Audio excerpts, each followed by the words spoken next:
Okay, so we will open it up to you and to people online once we've asked a few questions first, to have a think about anything you might like to ask. First of all, with Steve, you've given us a very good synopsis on what professional standards are. But can you, again, just summarise, just to refresh people's memories, as to what we mean when we talk about professional standards? Yeah, thank you. And I'm glad to have the opportunity to try and sort of just re-emphasise this. We have words like professionalism, we have words like competence, and in many circumstances, I think these are interchangeable words in everyday language. So just a very quick recap on what do we mean by these two words. So competence and professionalism, as I say, are interchangeable. I'd like to make sure that we can look at these as two completely discrete terms and understand what they mean. Competence is being able to do something correctly, isn't it, in accordance with accepted practice. So we have codes of practice, for example, that underpin competence. This is how you do something. This is how you perform a particular task. And the underpinning evidence that is required for competence, however a competence framework is designed, is some knowledge and some understanding and some demonstration of practical application. Doesn't matter what it is, doesn't matter what the trade is. And it could be, obviously, fire risk assessment, it could be anything. That's competence, and I think most people can, we can get our heads around that. What's professionalism? What's the difference between professional and competent?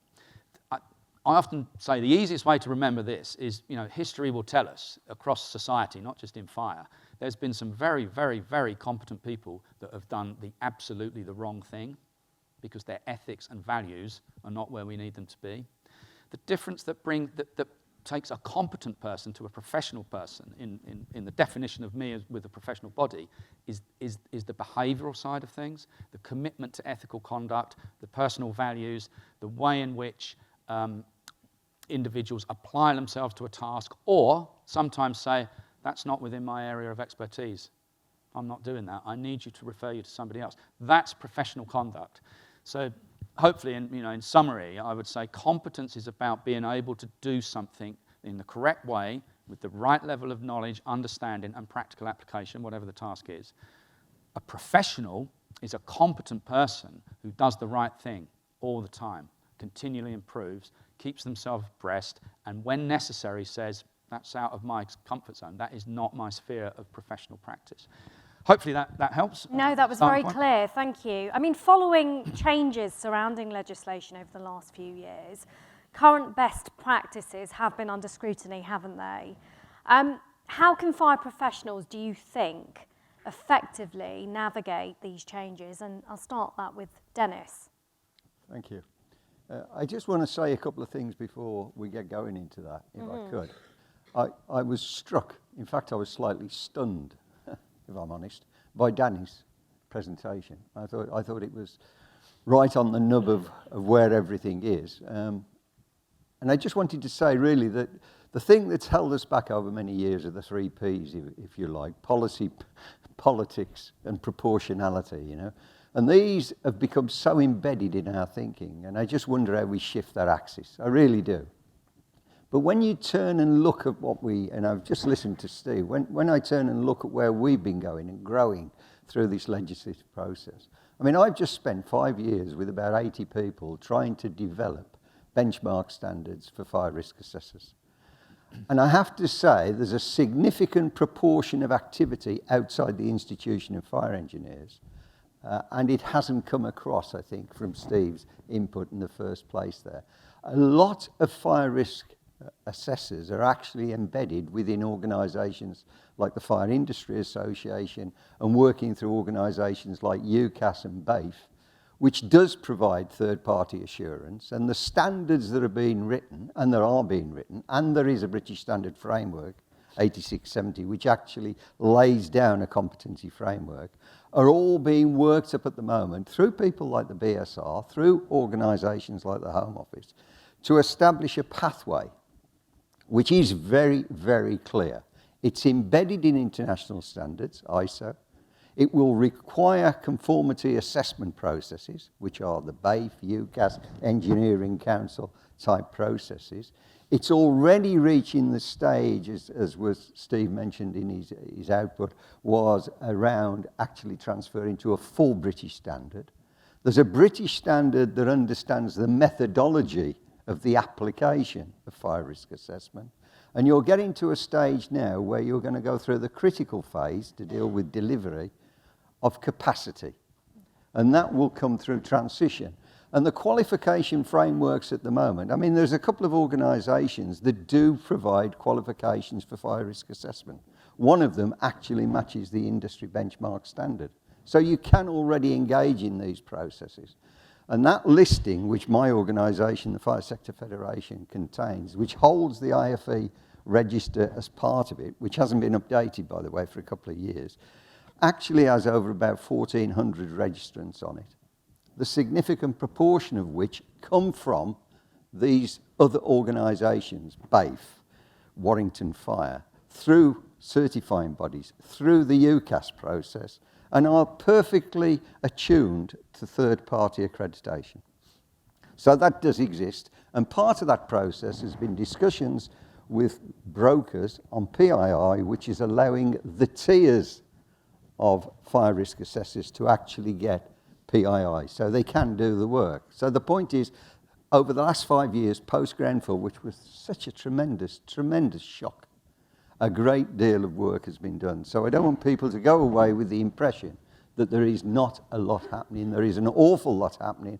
There is a process in training. If you want to follow it through, go and look at the fire risk sort of pages of the Fire Sector Federation. You'll capture a lot of that. That's very, very important, because we're at a stage where there is a legislative demand. 1564 of the Building Safety Act actually will require, it's not been brought into force because of capacity, but when it comes into force, it will require a demonstration of competency. It will require that.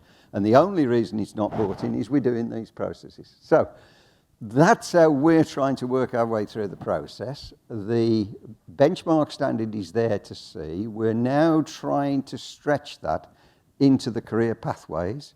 We're building the minimum requirements for schemes that are going to provide these people.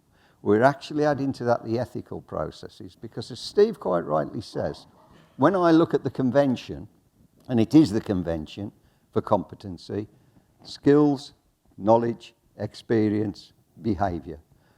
Behaviour was the thing that failed at Grenfell. And yet, underpinning profession, as Steve says, when you look at profession, go back 1,000 years to doctors. What's the Hippocratic Oath? Do no harm.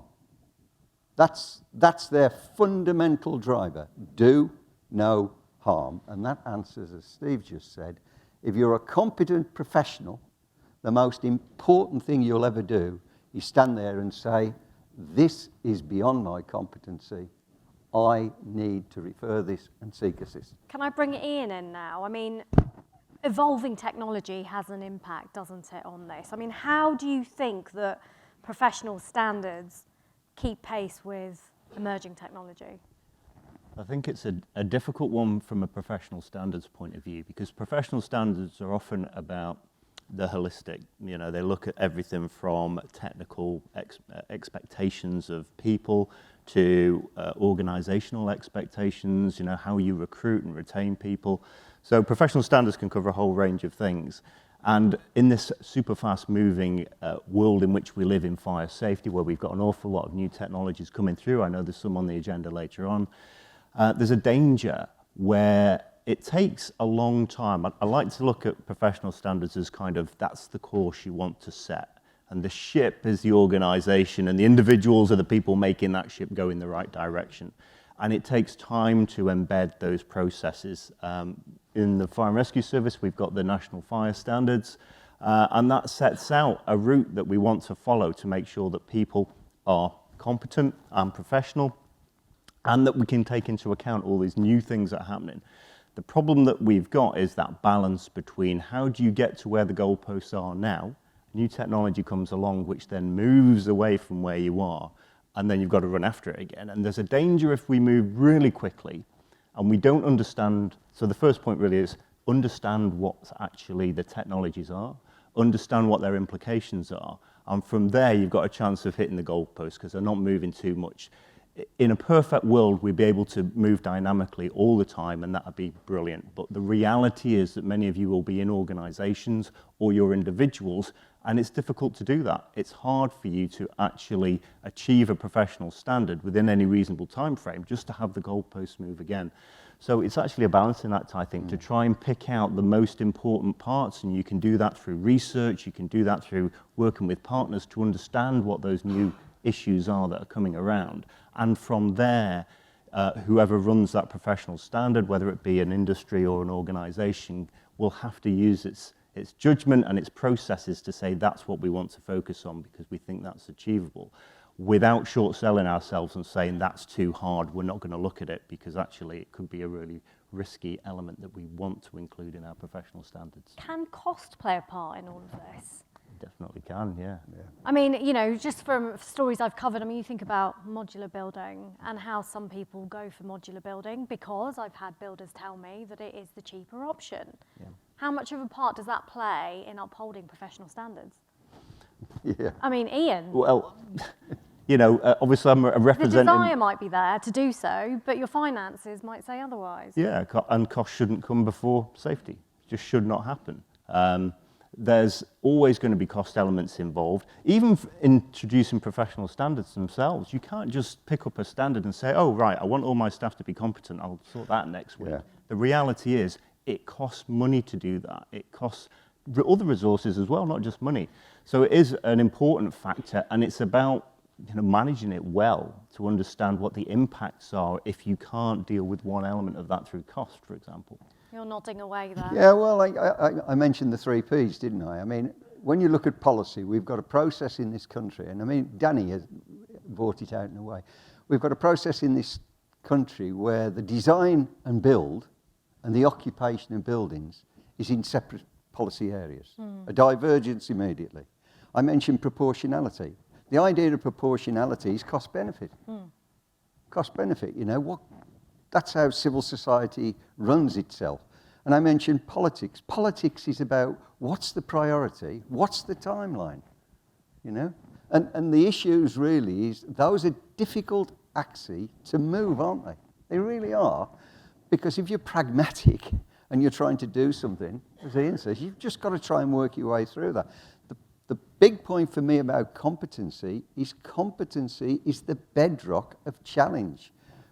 People who are competent, and this I think was the point that Steve was making, people who are competent will not go beyond the public good, ultimately, because they'll say, as a competent person, if I do this, this and this, and that happens, people are going to get hurt. And I'm not going to have that. I'm going to stand up and put my hand up and say, I'm not going to do that. That's really the fundamental part of competency. It rejects failure. It rejects it and says, I've learnt the lesson. I'm not going there. I've had a Grenfell. I'm not going there again. Steve, is it naive for us to think that everybody who is funding some sort of building is being competent? That's a tricky one to answer, isn't it? On the matter of cost, though, I think I'll just expand on something I think I said in my presentation. We have a regulatory framework which by definition is limited, and those that are responsible for regulation have to work within a regulatory framework. We get that. I think this whole thing about professional standards driving improvement, we keep this cost topic going here for a moment. Whatever's done in the built environment is ultimately somebody's investment. Yeah. And bringing the fire safety agenda into the arena of how are you going to protect this investment then, guys? It goes back to what I was saying about, I framed it as resilience because we want to maintain the functionality. We want our schools to work. We want our hospitals to work. We want London to operate economically. We get that. But bringing fire safety into that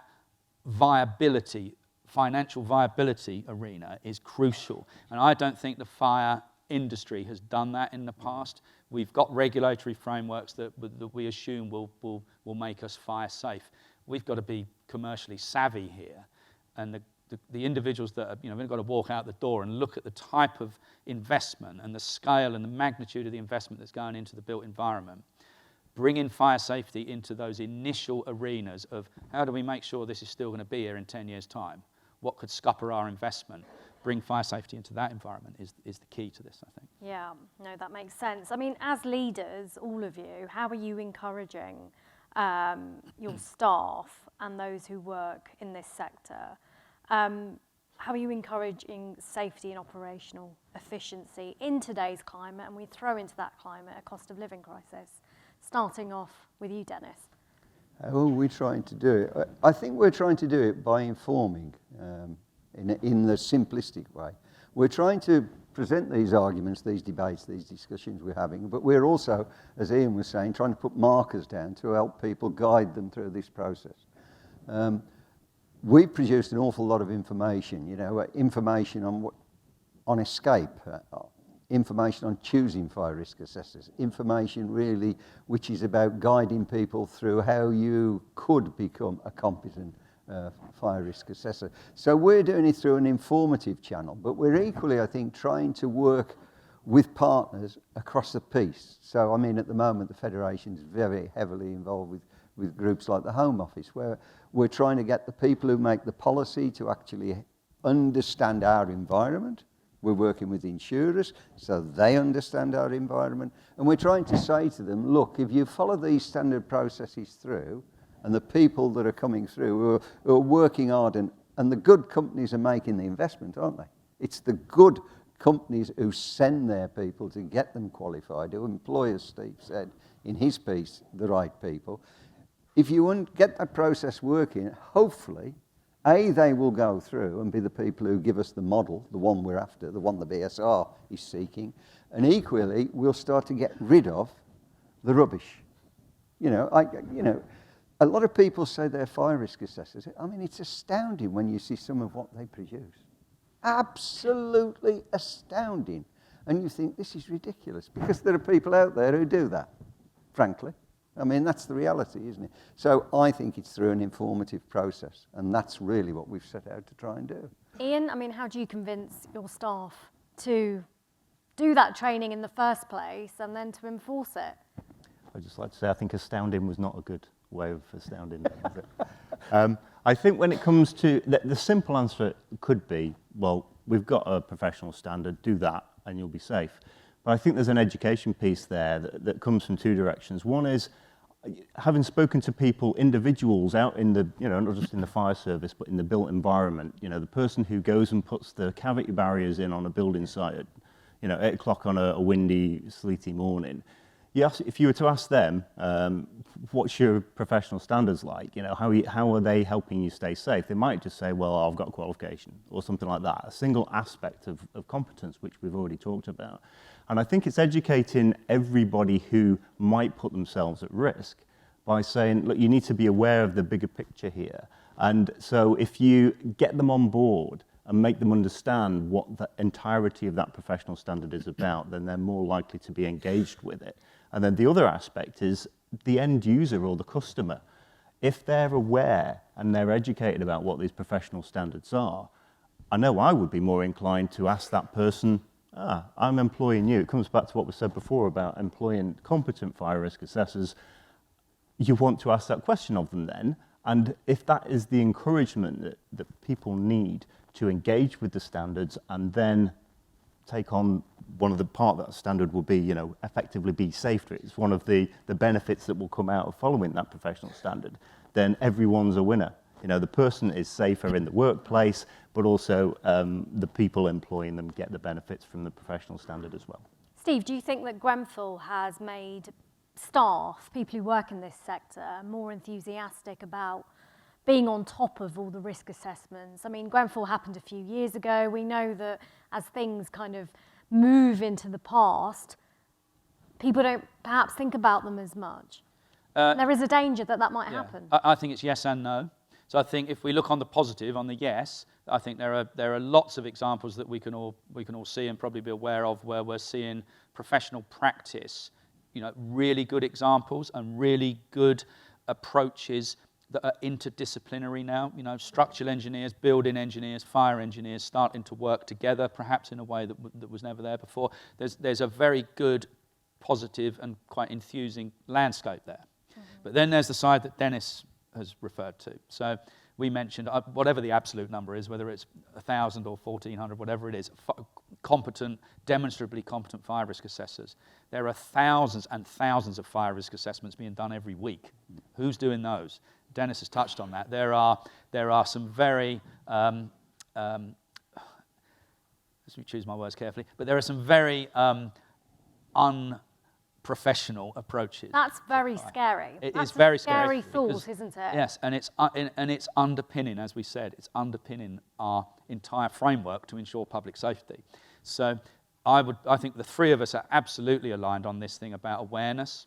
You know, even if we chose to regulate, you could regulate to death and we'll still get severe fires and we'll still get fire deaths. It's not about regulation. This is about awareness. It's about people doing the right thing, as we've discussed. And we do have some. There is a scary element, but there is a very positive element. And a confidence element from what Yeah. you've said. Yeah. I mean, you know, you've got the three of you sitting here nodding away at that. There's a confidence element here in terms of how much confidence you're providing in terms of who are doing these essential checks. Yeah. I think one of the big things that happened post-Grenfell was the industry came together. And by the industry, I mean the entire built environment industry, the fire professionals, the regulators, everybody came together in the competency steering groups.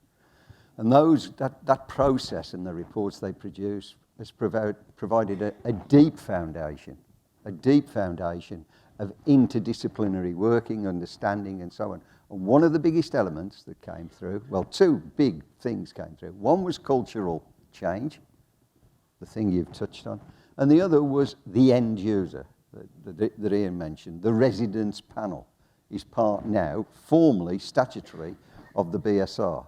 You know, there is a residents panel. There's going to be stakeholder groups that keep this process alive. And I think the fact that legislation is now coming, and people have argued how slow it's been and all the rest of it, but the fact it's coming now, October is almost like a springboard.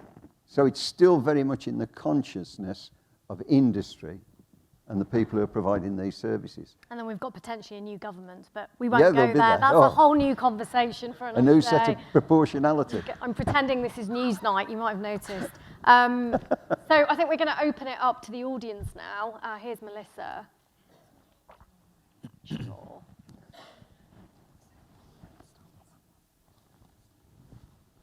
Yeah. Yeah, thank you. So there's somebody online asking a question to Steve. Why isn't the FRA register being made a mandatory requirement? I think that first question, who would make it a mandatory requirement? So we can't make it a mandatory requirement as a professional body.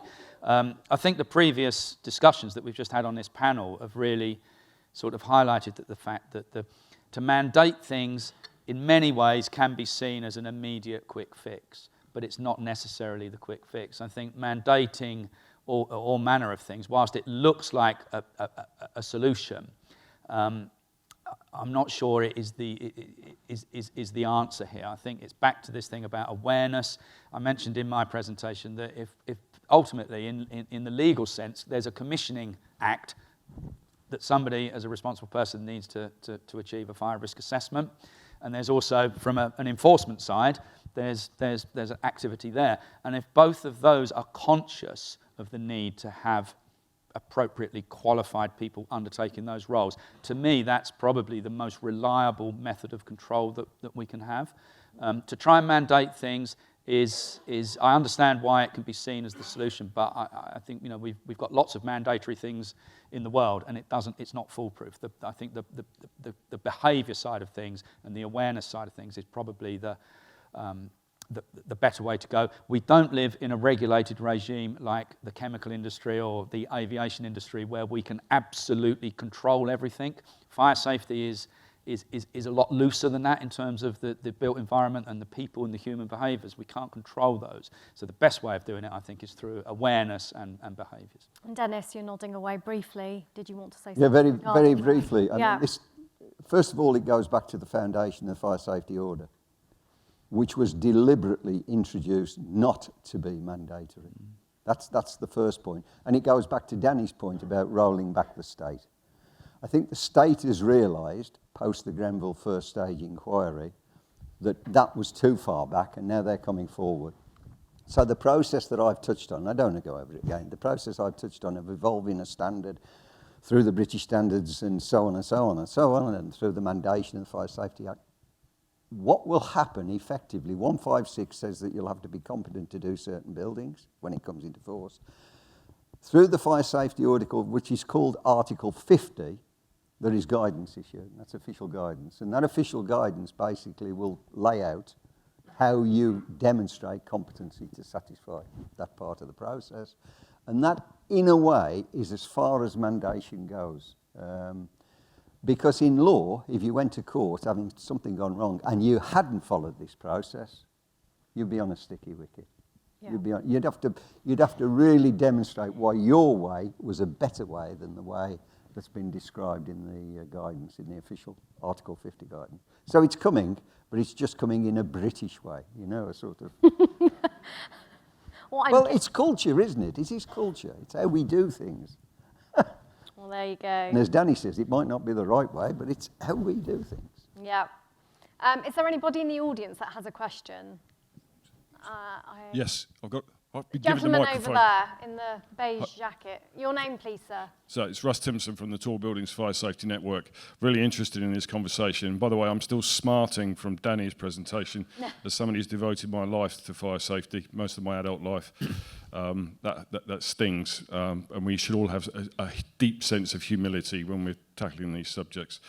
My question to the panel is, this is about raising professional standards, and we all knew before Grenfell. Part of my career was in the aviation industry, and in cockpit safety resource management, we talk about a thing called willful blindness, where you clearly know something's wrong, but you don't say anything about it.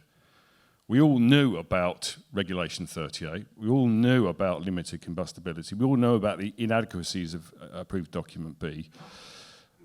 If we're going to drive up standards, how do we address some of the issues that are coming through? Because the establishment, and a lot of the leading people in our industry are saying for the last 30 years, fire deaths have been going down. It's not an issue. It's not something, and certainly the politicians won't devote any time to an issue that appears to be decreasing, and then we end up with this, obviously, an accumulation of risk that culminates in Grenfell Tower. So if we've got people who are competent, if we've got people who are ethically looking in the right direction, how the hell do we work in an environment where we clearly know some of it's wrong? For example, we know that we've got an active debate about two staircases at the moment. The government's enacted that two-staircase debate, and we're having that debate at the moment.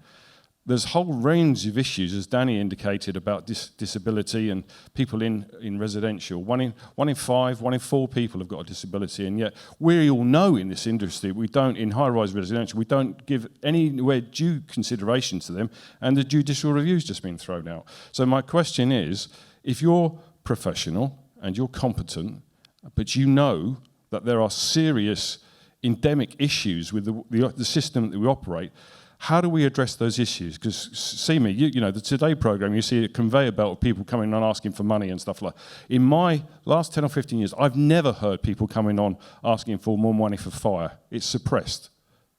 Good question. Thank you. Ian, why are people turning a blind eye, according to this gentleman, to wrongdoing when they know things are not right and they're not saying? And how, can I ask, does that define as being professional? Well, it doesn't, does it? If you are willfully letting something go that you know shouldn't be happening, then I think there's a couple of things there. One is a reflection on yourself, who is living with that guilty knowledge, and then the question is, well, what can I do about it if you find yourself in that particular situation? It could be that the organisation that you're a part of or the professional you're part of should have already recognised that that's a possibility within the industry, because we've historically seen it. That you only need to have been listening to the inquiry over time to understand the failures that have occurred that people knew about and chose not to do anything about it. So there's a kind of internal ability to have professional organisations willing to do something about it. Somebody has to stick their head up above the parapet. Is anybody doing that? I'm not going to do it. Yeah, I believe. I think it's... Who? We, the Fire Sector Federation, for one, stands up. I mean, we stand up against different things where we think we give advice. Now, if people ignore our advice, and Ross knows this, I mean, you give advice, 2 staircases, whatever it is, it doesn't matter, you know, escape from small occupied buildings, etc., etc. The point I'm trying to make about competency is competency endures, and it endures because it believes in the public good. And if you see something that you don't like, that's wrong, you stand up against it. And the point that Steve was making about ethical behaviour and codes and cultures is that within organisations, you insist within the organisations that are trying to develop competency that they have codes of practice that allow whistleblowing. They allow people to stand up and say, that is wrong. And we say in our guidance, for example, to fire risk assessors, if you find something in your report and you make it to the responsible person as something they should do, and they willfully decide they're not going to do it, you're left with a dilemma. Do you go to the enforcement agency, the Fire and Rescue Authority, and say to the enforcement agency, we believe there's a contradiction and they will not change it? And our view is you should be able to do that. You should be able to do that, if that's the point at which lives are being placed at risk. Now, that's standing up, and that's putting your head above the parapet, and that's what we're trying to say here, because that's the only way you break these cycles. But we know that blowing the whistle isn't easy. It does work better. No, it doesn't. Some people take tremendous cost, Exactly, don't they? exactly. But, And we know that from various industries. but that's what professions are about. That's what professions Well, that's what your definition was, Steve. Yeah, and what Russ's question highlights, I think, is Dennis used the word once there about culture. So there's organisational cultures here, and we only, you know, we all listened to that first presentation this morning. That's quite hard hitting in the cold light of day when you see it presented in that way. But it's reality, and I think there's a big piece here that we mustn't overlook around organisational culture. It's been spoken about a lot. We've talked about professionalism with individuals, but there is organisational attitude here, to put it bluntly, that needs perhaps to change. And you know, we don't need to rehearse what was in the first Good presentation. story. I didn't know about this organisational culture. I mean, our competitors ITV did a big piece on this. As I'm sure everybody knows, it kills me to mention them, but we know that they've done a big piece around the culture, especially in the fire brigade. Melissa, how are we doing for time? One more. Anybody in the audience? One more question before we break. This gentleman over here with the glasses, sir, with your hand. Yes. Just wait for a mic to get to you. Yeah, my name is Suhail, and as rightly mentioned by your and Seema, for the use of technology in the fire risk assessment. Nowadays, BIM modeling is there, and BIM can help a lot. BIM can help a lot, and it can provide certain artificial intelligence as well. So why it is not used in the building codes? Thank you very much. Forgive me, sir. BIM. BIM. BIM. BIB. Is it an acronym? Building Information Management. Building information. Forgive me. I've just been told. So why isn't BIM? BIM. It is used. BIM.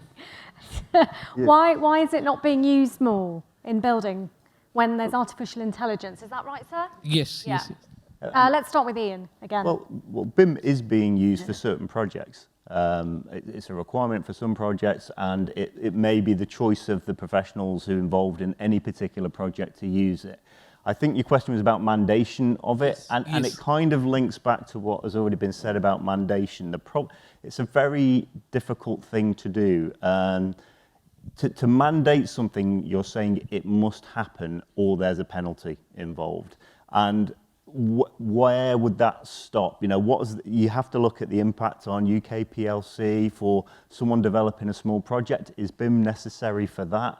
Where we've already made some steps, I think, towards not an alternative version of it, but taking into account what BIM is about, the golden thread, I suppose, the ability to catalogue a building's life from its design to its construction through eventually to its demolition. It may not use BIM specifically, but there are requirements that are going to be in place for certain building types anyway that will encompass what BIM is about. But there's nothing stopping people using BIM if they want to, and that's the thing. It's mandation probably is problematic way of encouraging that, though. Yeah, I just want to add in this. I was reading about Grenfell Tower, and it was mentioned that there were certain alteration in the building. They changed the design. If BIM would be there, then it would be easy to find out that earlier fire resistance of door was X hours, and it was changed to 30 minutes, and that was not encountered during the design process. Yeah, Dennis? Well, yeah, I mean, I think Ian's answered it, really. I mean, first of all, there's digitisation going through, which is a part of that process. The fundamental part of what you're talking about, really, is Regulation 38, which Ross mentioned, which is the transfer of information anyway. Now that, okay, when this came into force, 2005, that could have been a paper trail. That paper trail, Regulation 38, even that wasn't followed through properly. So it's horses for courses. I think BIM has a place in certain sort of complexities of buildings and building designs, and it will be used by the professional engineers as part of that process. I don't think you can mandate it, and it therefore is it's a tool. It's one of our tools and can be very, very helpful. But the digitisation of information now, so that it flows through the building life, that's a different. And of course, BS and the building regulator are all working their way through that process. Steve? Yeah, I love the question and the previous question because they both lead into further breakout sessions in this conference. So there's something about technology and the role it plays in fire safety, which I think speaks to your point in a breakout session where there'll be far more time to talk about it. And likewise, Russ's point about organisational culture, that's captured elsewhere in this conference. So Fantastic. Well, thank you, guys. Thank you for listening carefully. I'm sure you're all gasping for a cup of tea. So I will speak to you later, I think. 1 second.